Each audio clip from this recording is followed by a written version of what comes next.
दुनिया में दो तरह के लोग होते हैं।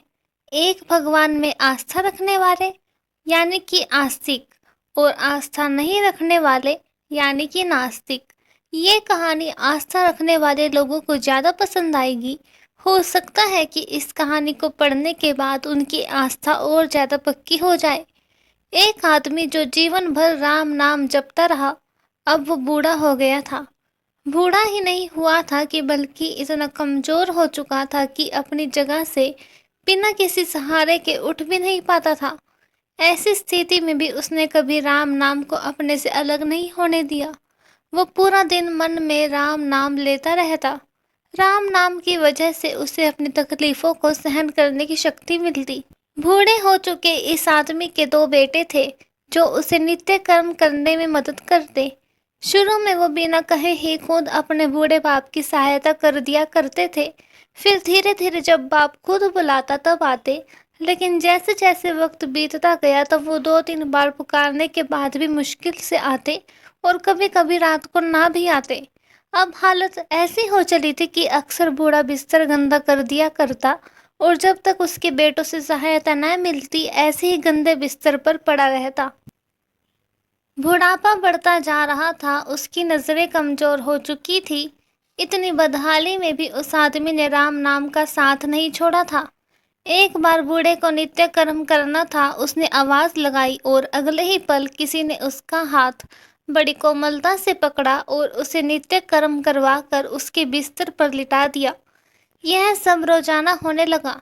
जब भी बूढ़ा आवाज़ देता अगले ही पल उसकी मदद करने के लिए कोई आता और उसे उसके सारे काम कराकर वहां से चला जाता।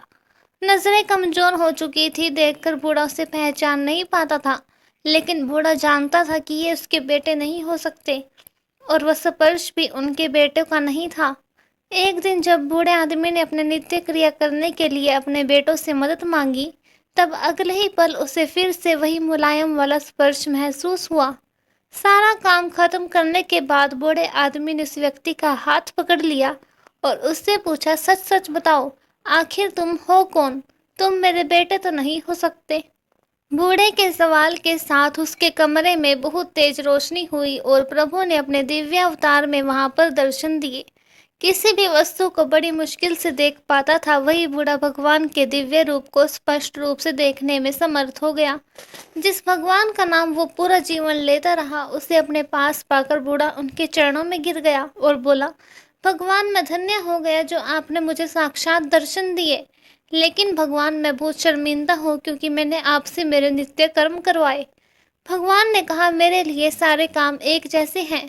अगर वो काम मुझे अपने भक्तों के लिए करना पड़े तो मुझे सभी कामों में खुशी मिलती है।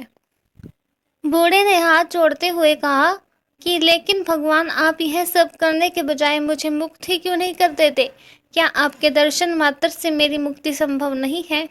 यह सब प्रारब्ध की वजह से है। तुम्हारा प्रारब्ध बहुत कठिन है। अगर मंद होता तो मेरे दर्शन मात्र से तुम मुक्त हो जाते।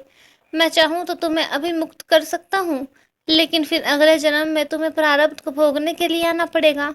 इसलिए मैं तुम्हें खुद तुम्हारा प्रारब्ध काट कर मुक्त करवाने के लिए सहायता कर रहा हूँ, भगवान ने कहा। इतना बोलकर भगवान वहां से अंतर ध्यान हो गए। कुछ महीने और काफी तकलीफ भोगने के बाद आखिरकार उस बूढ़े आदमी को मुक्ति मिली। दोस्तों, ऐसे ही और वीडियोस को देखने के लिए हमारे channel the quest of spirit से जुड़े रहिए। धन्यवाद।